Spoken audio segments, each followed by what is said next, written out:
kelas 9.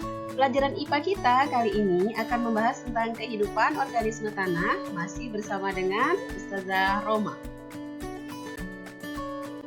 Adapun tujuan pembelajaran kita pada hari ini yaitu kalian akan mampu menjelaskan faktor-faktor yang mempengaruhi pembentukan tanah, dan juga kalian akan mengetahui apa saja organisme-organisme tanah yang terdapat di dalam tanah.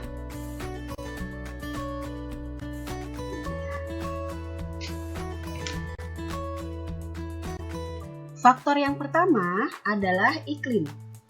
Pengaruh iklim sangat dominan jika dibandingkan faktor yang lain. Contohnya, suhu dan curah hujan akan mempercepat proses kimia dan fisika dalam pelapukan batuan. Juga akan berpengaruh terhadap vegetasi yang tumbuh di atasnya. Yang kedua adalah waktu. Proses pembentukan tanah memerlukan waktu yang lama. Penghancuran bahan dasar dari lapisan bawah itu memerlukan waktu yang lebih lama dibandingkan penghancuran lapisan bagian atas. Faktor yang ketiga adalah topografi. Topografi adalah bentuk permukaan tanah yang berpengaruh terhadap cepat lambatnya pengaruh iklim dalam pembentukan tanah itu sendiri. Pada daerah yang datar, tidak akan sama waktunya dengan pelapukan pada daerah yang bergelombang. Faktor yang keempat adalah bahan dasar. Batuan dasar yang telah mengalami perubahan susunan kimia dan mineral akan menentukan proses pelapukan dan juga menentukan vegetasi yang hidup di atasnya.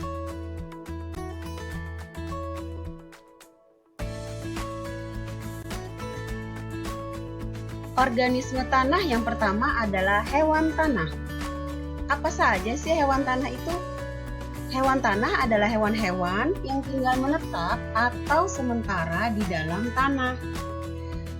Makanannya berupa tumbuhan, hewan lain, bakteri, fungi, bahkan sisa-sisa tumbuhan maupun hewan. Hewan tanah yang pertama adalah protozoa. Protozoa adalah hewan bersel tunggal, memakan sisa-sisa tumbuhan, merupakan predator ganas yang mampu memangsa ribuan bakteri pada setiap selnya. Apa saja yang termasuk ke dalam protozoa? Yang pertama adalah Euglena, yang kedua adalah Stentor, dan Entamuba. Hewan tanah berikutnya adalah Rotifera.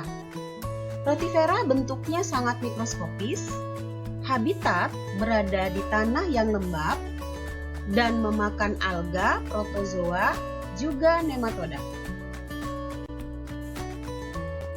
Hewan tanah berikutnya adalah nematoda atau cacing benang.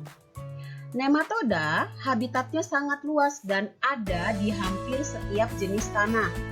Nematoda ini bentuknya seperti pipa atau jarum dan berukuran sangat kecil. Jumlahnya sangat banyak ada di dalam tanah. Berdasarkan makanannya, nematoda dibagi ke dalam 3 kelompok. Yang pertama adalah saprofit, hidup pada organisme yang membusuk. Yang kedua adalah predator, memangsa nematoda lainnya. Dan yang ketiga adalah parasit, menyerang akar tanaman tingkat tinggi. Berikut ini adalah gambar dari cacing benang. Walaupun cacing benang bersifat parasit pada makhluk hidup lainnya, tetapi cacing benang memiliki peranan yang sangat penting dalam transportasi dan transformasi unsur hara yang dibutuhkan oleh tumbuhan untuk berfotosintesis. Berikutnya adalah Annelida atau cacing tanah. Secara ekologis, berdasarkan makanan dan habitatnya, Annelida dibagi ke dalam 3 kelompok.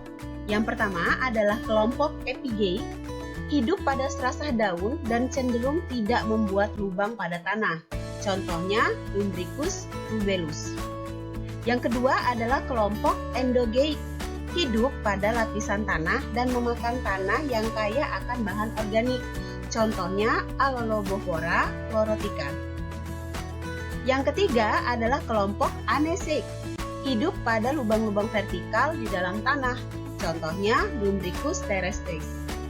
Berikut ini adalah contoh dari cacing tanah.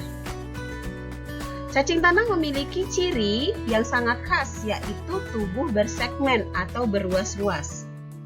Banyak dijumpai pada tanah yang banyak mengandung unsur hara. Makanannya berupa bakteri, fungi, dan tumbuhan yang membusuk. Ada 4 kelompok arthropoda yang termasuk ke dalam organisme tanah. Yang pertama adalah Arachnida. Arachnida mudah dijumpai di tanah, yaitu jenis kalajengking. Kemudian yang kedua adalah Crustacea. Hewan crustacea yang sering dijumpai adalah ordo Isopoda. Contohnya yaitu kutu kayu. Yang berikutnya adalah Insecta. Insekta yang sering dijumpai adalah dari ordo Collembola. Kemudian ada jangkrik dan ada semut rangrang. Kelompok arthropoda yang terakhir adalah Myriapoda. Yang sering dijumpai pada tanah adalah kelabang dan kaki seribu. Kelompok hewan tanah yang terakhir adalah moluska. Habitat dari moluska adalah tanah hutan dan sampah, celah-celah tanah, serta ruang pori-pori tanah atau ada di bawah batu. Moluska memakan sampah daun, fungi, dan juga tumbuhan lainnya. Moluska ada juga yang memangsa cacing tanah. Berikut ini adalah contoh dari kelompok moluska, yaitu bekicot. Selain hewan, tumbuhan juga merupakan salah satu penyusun dari organisme tanah. Tumbuhan yang dimaksud adalah serasah. Serasah adalah campuran dari sampah-sampah daun, ranting kayu yang lapuk, cabang, dan pucuk-pucuk tumbuhan, sehingga kaya akan bahan organik. Serasah juga banyak mengandung humus, sehingga tanahnya cenderung subur. Selain itu, selain sebagai sumber bahan organik, peranan akar tumbuhan juga menjaga kelestarian tanah. Dan yang terakhir adalah mikroorganisme tanah. Silakan kalian perhatikan bagan yang ada pada layar. Berikut ini adalah macam-macam dari mikroorganisme tanah. Yang pertama adalah alga. Alga berkembang biak pada kondisi lembab dan terlindung dari intensitas cahaya yang tinggi. Alga mampu berfotosintesis sehingga menambah bahan-bahan organik ke dalam tanah. Alga bukan berperan sebagai dekomposer, melainkan sebagai produsen bahan-bahan organik bagi organisme tanah yang lain.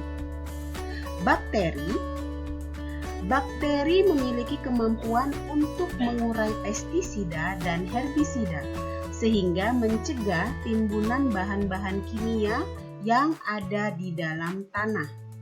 Sedangkan fungi memiliki fungsi sebagai pengurai bahan-bahan organik, terutama senyawa-senyawa nitrogen kompleks yang diubah menjadi amonium.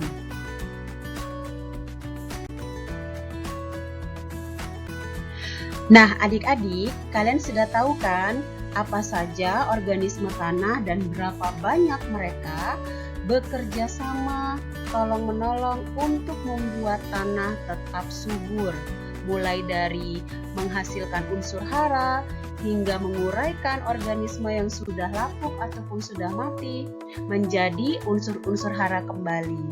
Tetapi apa yang dilakukan oleh manusia? Sebagian besar manusia seenaknya saja membuang sampah sembarangan. Ini akan memperberat kerja dari organisme-organisme tanah.